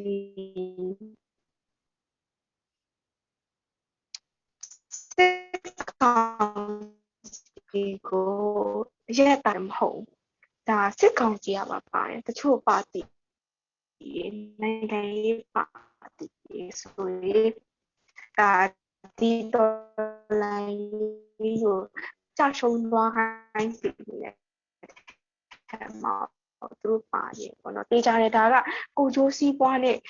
လူတို့အကျိုးဆိုင်လုပ်ရလို့ဒါကျမတို့အထင်တယ်တစ်ခါကျတော့လူဘက်ကလည်းကျွန်တော်တို့ short မှာမဟုတ်short ပြဘာအကြောင်းမှလည်းမရှိဘူးဒါကျွန်တော်တို့ဘက်ကဒီတော်လိုင်းရုပ်ဆက်ပြီး short လိုက်ရင်ဒီတက်ပူဖိဖို့ပဲဖိခံရဖို့ပဲကြံတော့ဆိုတော့ဒီတပ်ဘက်ကလည်းမ short တဲ့အနေထားမျိုးဖြစ်လာပြီဆိုတော့တောက်လျှောက်ဒါလူတက်ရတာကိုပျော်ကြီးနဲ့ကိုတန်နေလူတက်ရတာကိုသူကကြိုက်နေတဲ့ခါကျတော့ဒီတိုင်းဆက်သွားမယ်ဆိုရင်လူငယ်တော်တော်များကဒါလက်နက်ကင်တိုက်တော်မယ်အနေထားမျိုးဖြစ်လက်တော်အနေထားအားလုံးကဒီဒါအခုဆိုရင်လူငယ်တော်များဒါဒီတိုင်းတပိတ်ထွက်လဲငါတို့တက်ခံရမှာပဲအဲ့တော့ငါတို့ပြန်ချမယ်ကို self defense လုပ်မယ်ကာကွယ်မယ်ဆိုပြီးတော့မှအားလုံးအဲ့လိုတွေးနေရတဲ့ကာလဖြစ်သွားပြီတဲ့ခါတော့လက်ရှိမှာတော့ဒါတကယ် warp zone တွေရောက်သွားပြီပေါ့နော်ဒီတိုင်းဆက်သွားရင်အချိန်ကဘလို့မှကောင်းလာနိုင်မှာမဟုတ်တေးကြတဲ့တိုင်းပြည်ကတိုင်းပြည်ကောင်းတာမကောင်းတာတိုင်းပြည်နလန်ပြန်ထူနိုင်တာမထူနိုင်တာတက်ကစဉ်းစားမှာပေါ့တို့ကြိုးစီးပွားပဲစဉ်းစားမှာပဲတို့ကြိုးစီးပွားကဒီတိုင်းပြည်ထဲမှာမနေလဲရတယ်ဒီတိုင်းပြည်ပြက်စီးသွားလဲရတယ်သူတခြားနိုင်ငံသွားလိုက်လဲရတယ်သူမိသားစုတွေခေါ်ပြီးတော့ဆိုတော့ဒီမှာကြံထားမှာကဒီတန်း60လောက်ပြီးလူကြီးဒီပြဿနာတွေနဲ့လုံးလိုက်ပြီးကြံထားမှာဆိုတော့ဒါကြီးကမြန်မာနိုင်ငံတစ်ခုတည်းကွက်ပြီးဖြစ်တဲ့ကိစ္စမဟုတ်တော့ဆိုတော့အနည်းဆုံးတော့အခုဆိုရင်ထိုင်းဘက်ကိုပြေးတဲ့ကရင်စစ်ပြေးရှောင်ရှိဆိုတော့ဘာပဲပြောတာတိုင်းပြည်မှာဒီလိုဖြစ်လာပြီဆိုရင်ဒီကပတ်ဝန်းကျင်တွေအားလုံးဝင်ကြတာပဲလေဆိုတော့ဘင်္ဂလားဒေ့ရှ်ဘက်ကိုပြေးရလူတွေအိန္ဒိယဘက်ကိုပြေးရလူတွေလည်းရှိတယ်ဆိုတော့တရုတ်ဘက်ကိုလည်းပြေးရလူရှိတယ်ဆိုတဲ့ခါကျတော့ Rohingya crisis တုန်းကတော့မှဒါလောက်တန်း60ဖြစ်တာမဟုတ်ကျွန်တော်ပြောရလေဆိုတော့အဲ့တုန်းကတော့မှဒီတစ်ကမ္ဘာလုံးကဝိုင်းပြီးတော့မှ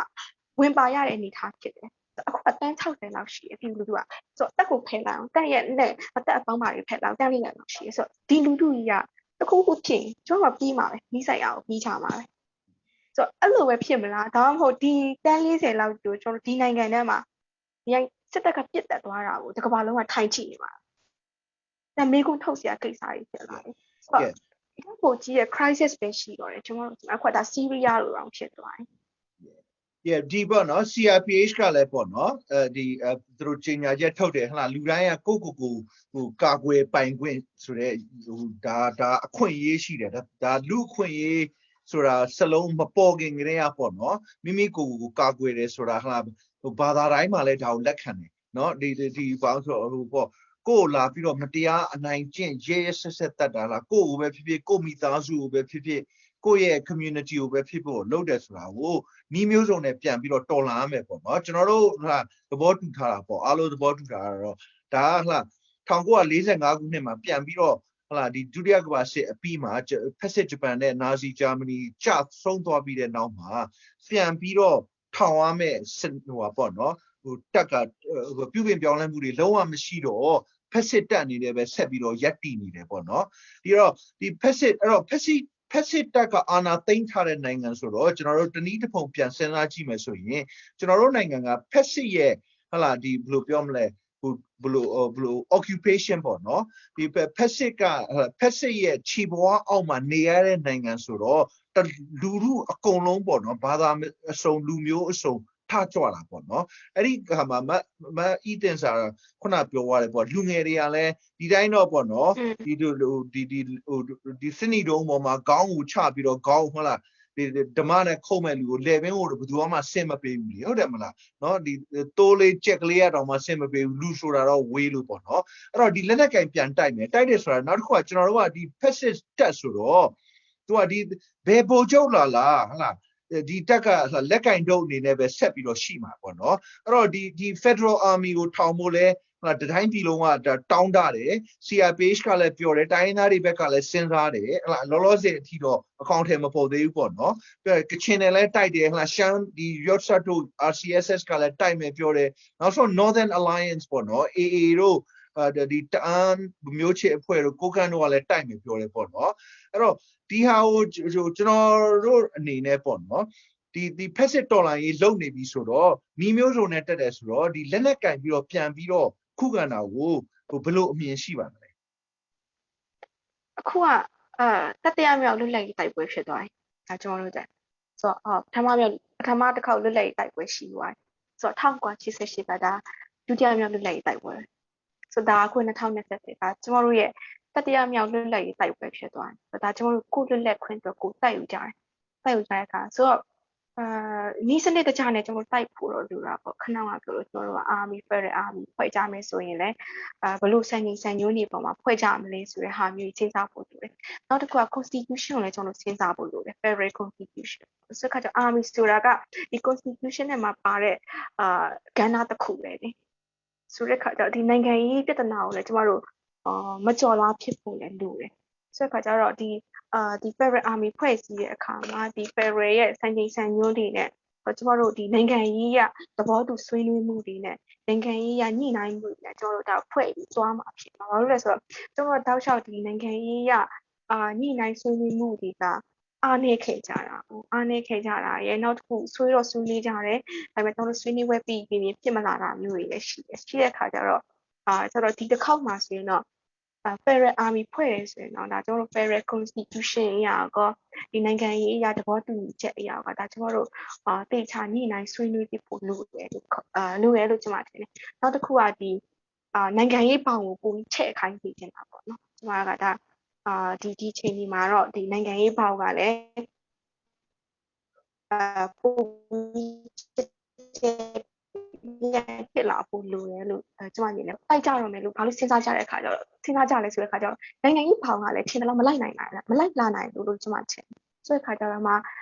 ဒီ Federal Army နဲ့အတူတူ Federal Constitution ရောနောက်တစ်ခုနိုင်ငံတစ်ခုမှာတည်ဆောက်ရမယ့်အခြေခံစံချိန်စံညွှန်းတွေရောပေါ့နော်ဆိုတဲ့အခါကျမှကိုကစိတ်ခံစားမှုအလိုက်နဲ့လှုပ်လိုက်လို့မဖြစ်ဘူးမှဒီကာလမှာတက်ကမတရားဖိနှိပ်တယ်အကြမ်းဖက်အုပ်စုကမတရားဖိနှိပ်တယ်ဒါကြောင့်ငါတို့ Federal Army ထက်ဝင်ကြမယ် Federal Army ဘက်ကတိုက်မယ်ဆိုတာမျိုးထက်ဘလို့စံချိန်စံညွှန်းတွေနဲ့ Federal Army ကိုဖွဲ့မယ်ပေါ့နော်ဥပမာဒီထက်ပိုပြီးအပြုတ်တဘောဆောင်တဲ့ဟာပေါ့နော်ကိုက democracy ကိုချစ်မြတ်လို့Federal ကိုချစ်မြတ်လို့ဒီတိုင်းပြည်အနာဂတ်တိုင်းပြည်ကိုလွတ်လပ်မှုတန်းတူညီမျှမှုခွင့်ရှိညီညွတ်မှုတွေတရားမျှတမှုတွေနဲ့အတူတူတည်ထောင်ကြမယ်ဆိုတော့စံချိန်စံညွှန်းတွေပေါ်မှာထပ်ပြီးပြန်ပေါင်းဆက်လိုက်မယ်ဆိုရင်ကျွန်တော်တို့ Federal Army ကပို့ပြီးတော့မှလွယ်ကူသွားတယ်နော်ဆိုတော့ကျွန်တော်တို့ကဒီတိုင်းပဲမဟုတ်ပဲねနိုင်ငံရေးဆိုင်ရာ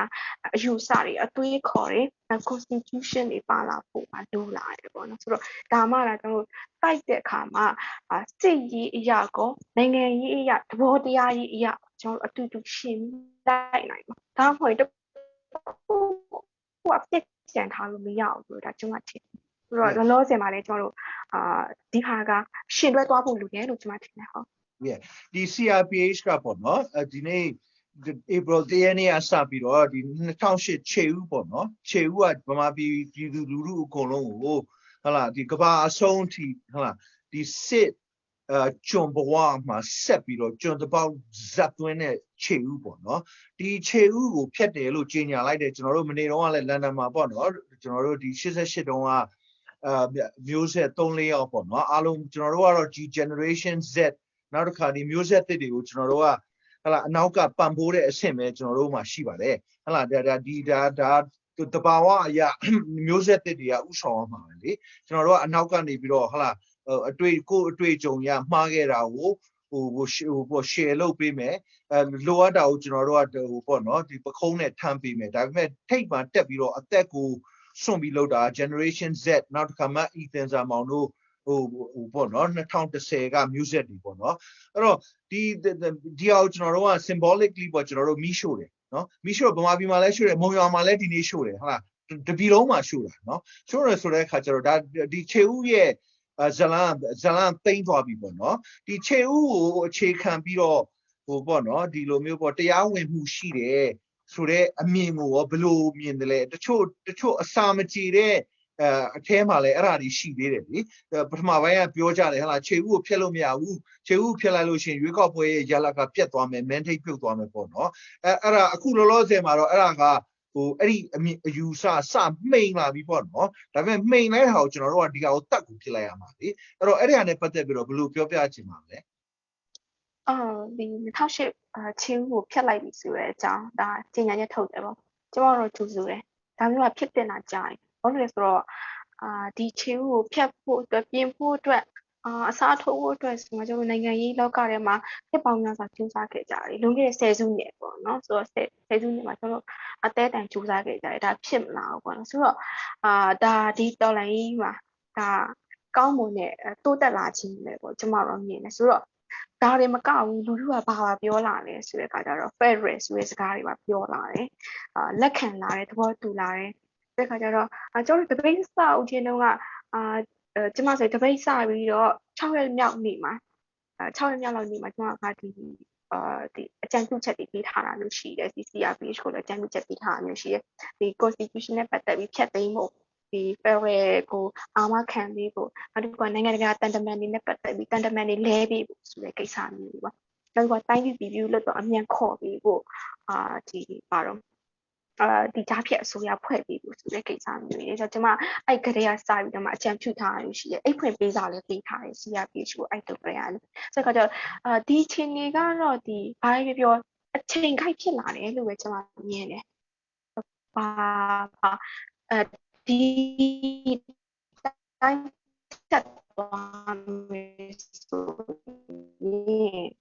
25% ပါလာဒါတွေကကန့်ပါလာမှာဆိုတော့နိုင်ငံတကာသဘောတူစာချုပ်တွေမှာလက်မှတ်ထိုးမယ်ဆိုရင်တော့မှဒီ25%ရဲ့သဘောတူညီမှုရအောင်ကျွန်တော်စောင့်ရအောင်ပဲလုပ်ရအောင်ပဲပြောဆိုဆွေးနွေးရအောင်ဘာလို့လဲဆိုတော့ဒီချင်းအောက်ကသွားနေအောင်ဆိုတော့ဒီချင်းဒီမှာဒါကဖြတ်သိမ်းလိုက်ပြီးဖြစ်တဲ့အတွက်ဒါကျွန်တော်တို့ဒါကိုစဉ်းစားကြအောင်လို့တော့တချို့အဆင့်တွေကျွန်တော်လွယ်ကူကူသွားလို့ရပြီ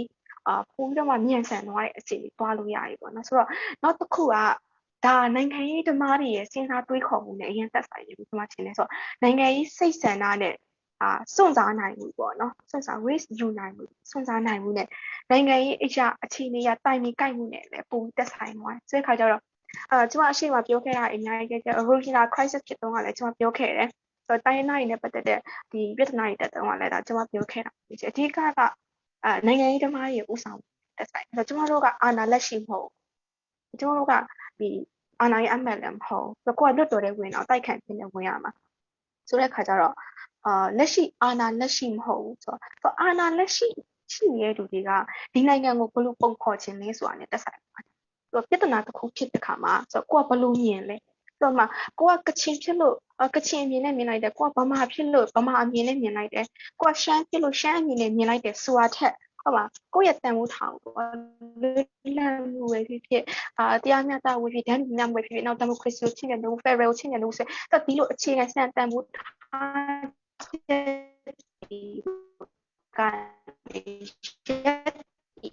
ကြည့်ရင်ကိစ္စတိုင်းကရှိခါကျငါဘယ်ရမလို့သူကဘယ်ရမလို့ဆိုတာပြောထက်အမှဒီလိုစံတန်ဖိုးထားချက်တွေပေါ်မှာမူတည်ကြည့်တဲ့အခါမှာတစ်ခုရှိကိစ္စလို့ရ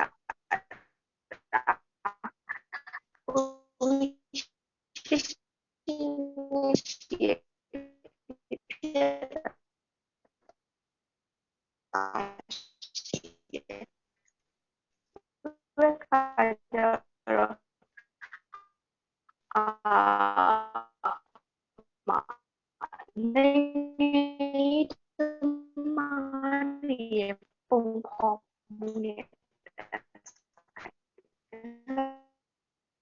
တချို့လူထုကတော့ဒီကကျွန်တော်တို့ပညာရေးစနစ်ကပြည့်တဲ့အတိုင်းကောင်းခဲ့ဘူးပွင့်နေတာတွေဆက်ရှိတဲ့ခါကျတော့ရှိဆက်ခါကျတော့ဒီနိုင်ငံကိုပုံဖော်ကောင်းလုပ်ရင်နောက်တစ်ခုပေါ့လူထုကိုရှင်းလင်းတင်ပြနိုင်နောက်တစ်ခုလူတွေကြားထဲမှာရှိတဲ့အစားမကြည့်ဘူးပေါ့လူထုကြားထဲမှာရှိတဲ့အစားမကြည့်မှုတွေကိုချီဖြတ်ပေးနိုင်ဟုတ်လားလွယ်လွယ်လေးပဲကိစ္စဆိုတော့တိုင်းပြည်ခေါင်းဆောင်က racist ဖြစ်နေရင်တော့ပြည်သားရဲ့ racist ဖြစ်နေအောင်ပါပဲတိုင်းပြည်ခေါင်းဆောင်ကတိုးတက်ရင် progress ဖြစ်ရင်လူတွေကလည်းလိုက်ပြီးလို့ပဲဖြစ်မှာတော်တော်မူဝါဒတွေခြာပြီးသွားမှာဟုတ်ဒီကျတော့အခုချိန်ကအချိန်ကောင်းလို့ပြောရပြီလေအဲ့အတွက်CRPH ကိုလည်းကြိုးစားပါတယ်ဒီပေါ့နော်လူပေါင်းသစ်ပေါ့နော်ဒီ democracy စနစ်အသစ်ဟလာနော် federal မူဝါဒကိုအခြေခံတဲ့ democracy နောက်တစ်ခါအဲ့လိုအခြေခံတဲ့ democracy သွားဖို့ဆိုတာလူပေါင်းသစ်တစ်ခုကမလိုအပ်တယ်လीနော်လူဖွဲ့စည်းရမပြောင်းလဲပဲနိုင်ငံရေးပဲကျွန်တော်တို့ပြောင်းလို့မရဘူးပေါ့ဟုတ်တယ်မလားအဲ့တော့ဒီပေါ့အခုဒီ Rohingya တွေကိုတောင်းပန်တာတွေဟလာဒီထောင်နဲ့တောင်းနဲ့ချီပြီးတော့ပေါ့နော် social media မှာရေးကြတယ်ပေါ့နော်ဒါကြိုဆိုရမှာပေါ့ဘာလို့ဆိုတော့ကျွန်တော်သိတော့ကဗမာပြည်ထဲမှာဆိုရင် မိုင်းတင်စာမောင်တို့ကပထမဆုံးအဖွဲ့ထဲမှာပါတယ်လေဒီဘရိုင်ဂျာတွေကို genocide ဖြစ်တာကိုအတိမတ်ပြုပေးတယ်စာနာစိတ်ပြတယ်ပေါ့နော်လူသားစာနာတင်ပြပေးတာပေါ့နော်ရန်ကုန်မြို့တော်ခမ်းမရှိမှာသွားပြီးတော့လုပ်တာတွေကျွန်တော်တို့တွေ့ရတယ်ပေါ့နော်အဲ့တော့နောက်တစ်ခါအခုဒီမှာဥကိုနီလည်းတက်ခံရတယ်ဒါဟိုပေါ့နော်အစ္စလမ်ဘာသာဝင်နောက်ဒီဂျမန်လေးမှာဆိုရင်မတ်ကျဲစင်ဟုတ်လား19နဲ့20ပဲရှိသေးတယ်မတ်ကျဲစင်ဆိုလဲဒါဗမာပြည်သူဟိုတရုတ်လူမျိုးဟုတ်လားအဲ့တော့တရုတ်တွေလည်းတည်တယ်ဟုတ်လားဒီမွတ်စလင်ဘာသာဝင်တွေလည်းတည်တယ်ဟုတ်လားဟိုကချင်လည်းတည်တယ်ချင်းလည်းတည်တယ်အကုန်တည်တယ်ဆိုတာကသူတို့တည်တယ်အသက်သေးပြီးတော့တိုင်းပြည်ကိုချစ်တယ်ဆိုတာကိုပြတာလေနော်ပြည်သူကိုဟုတ်လားဟိုချစ်တယ်ပြည်သူကိုယုံကြည်မှုရှိတယ်ဆိုတာပြတော့ဒီလိုမျိုးပေါ့နော်လူပေါင်းတစ်ခုကပေါ်လာပြီဆိုတော့အရေးအယောင်တွေကျွန်တော်တို့အများကြီးတွေ့ရတယ်ပေါ့နော်အဲ့ဒီဟာလေးကိုဟိ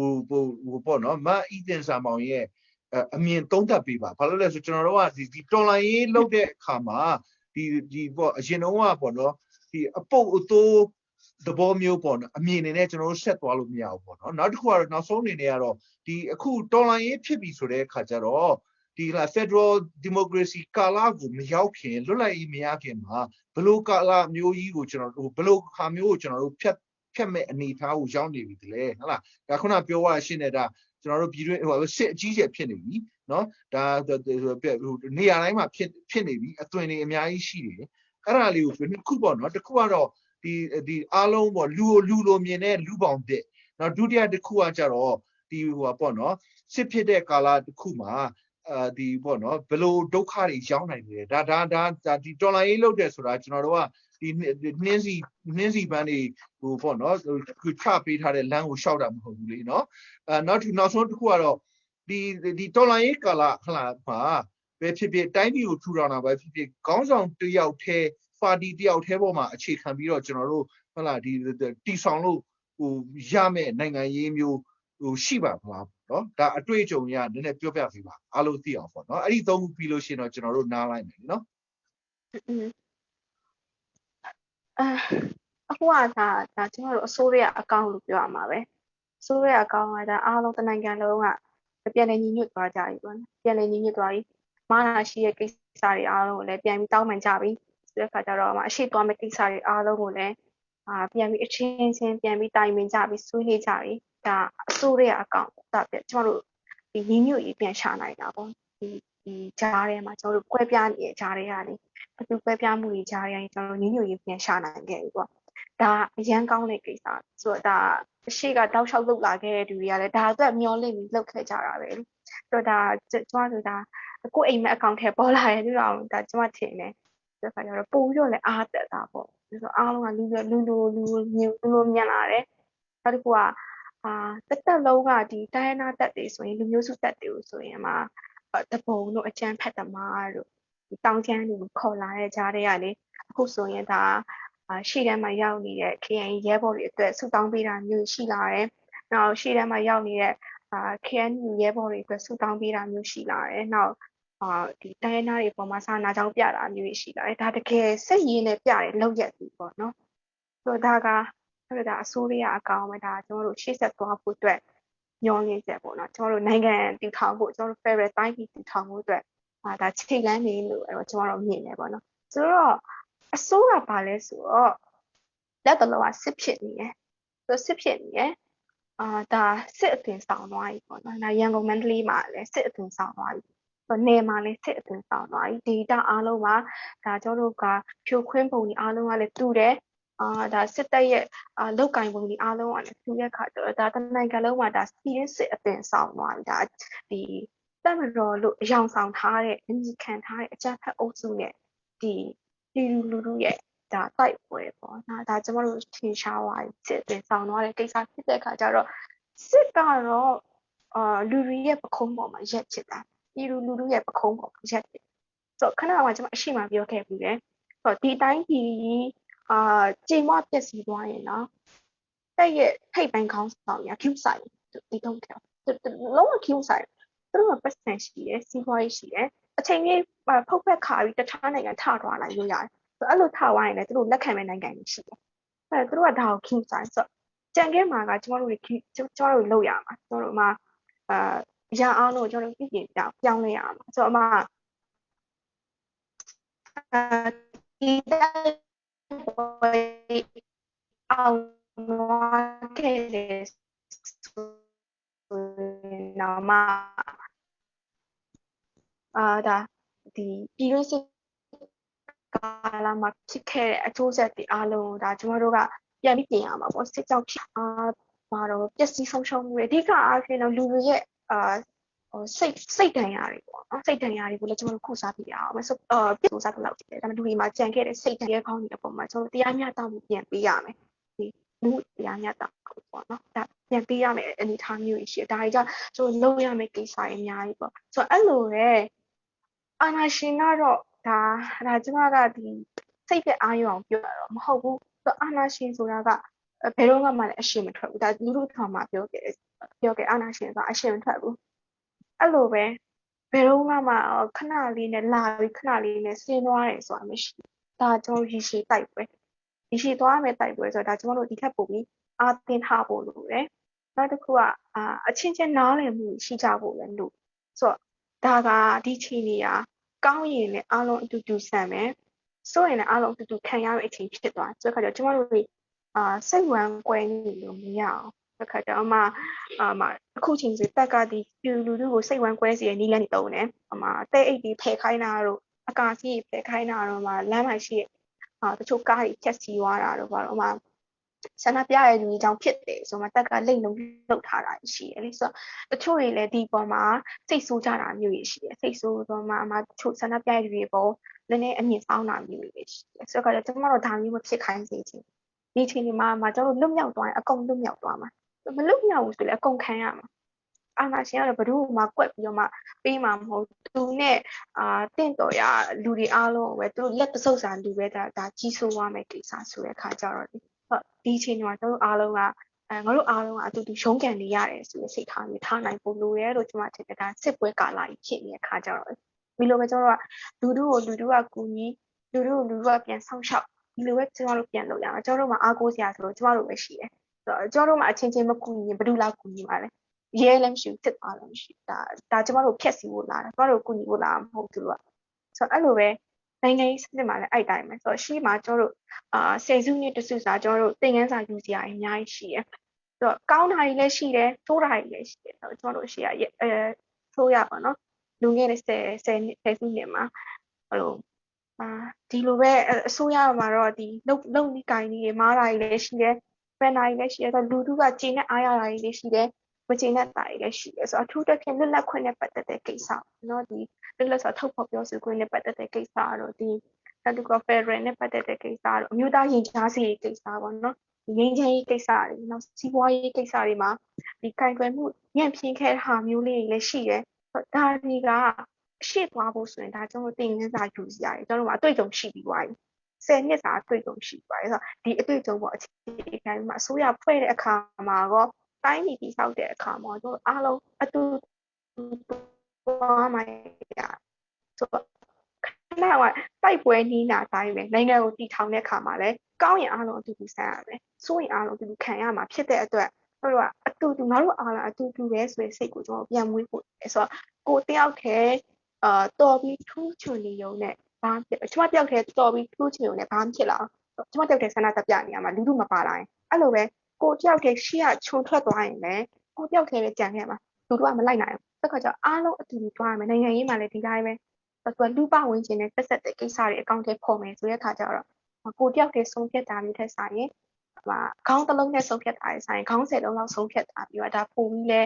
ကိုယ့်အတွက်လည်းဝင်ပေါ့တယ်ကျန်တဲ့လူအတွက်လည်းအလုပ်ရှိသွားတယ်ဆိုတော့ဒါတိတိမြတ်တာတယ်လို့ကျွန်မတော့ထင်ရှေ့သွားရင်တော့ဒါကျွန်တော်ဒါလေးတွေကို